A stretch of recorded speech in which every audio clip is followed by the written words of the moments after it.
जय गुरुदेव। नई दिल्ली के रहने वाले एक गुरु भाई श्री MD सक्सेना जी आज यहाँ उन्हीं के जीवन का एक अनुभव प्रस्तुत है।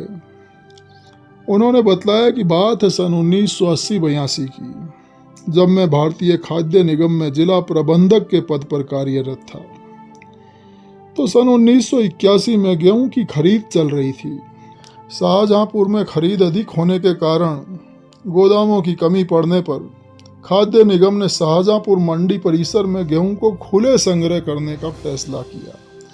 रोजाना 200-250 ट्रक गेहूं अलग अलग खरीद केंद्रों से आ रहा था और मंडी परिसर के प्लेटफार्मों पर और सड़कों पर उनके चट्टे लगाए जा रहे थे।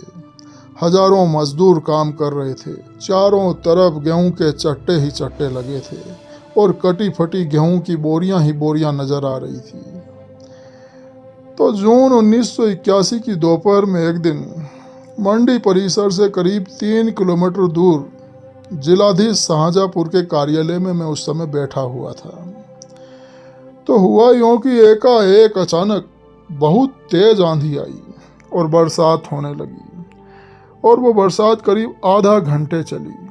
ये देखकर मैं परेशान हो गया कि मंडी में रखी अनाज की बोरियों की बड़ी दुर्दशा हो गई होगी। तो ज्यों ही बारिश रुकी मैं तुरंत मंडी परिसर में प्रभु को याद करते हुए पहुंचा। तो जाकर क्या देखता हूं कि वहां न तो आंधी आई थी और न ही बरसात हुई थी। जितने भी कर्मचारी वहां मेरे साथ थे उनके साथ मैंने खूब घूम घूम कर देखा। तो मैंने कहा कि मालिक की बड़ी कृपा हुई कि यहाँ बरसात ही नहीं हुई, वरना तबाही मच जाती। इशारा मिल चुका था। मैं रात भर मंडी परिसर में ही रहा और बोरियों को इकट्ठा करवा कर उनके चट्टे लगवाए और पॉलीथीन कवर से सब बोरियों को ढकवा दिया।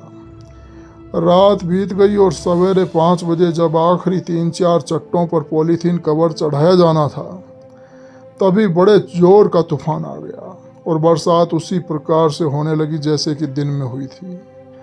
मैंने परम पूज्य गुरु महाराज के सत्संग वचनों को याद किया। स्वामी जी महाराज ने कहा था कि वो मालिक तुम्हारे हर काम में मदद करता है और तुम्हें बचाता रहता है, तुम्हें आँच नहीं आने देता, वो हमेशा तुम्हारे साथ है। जय गुरुदेव।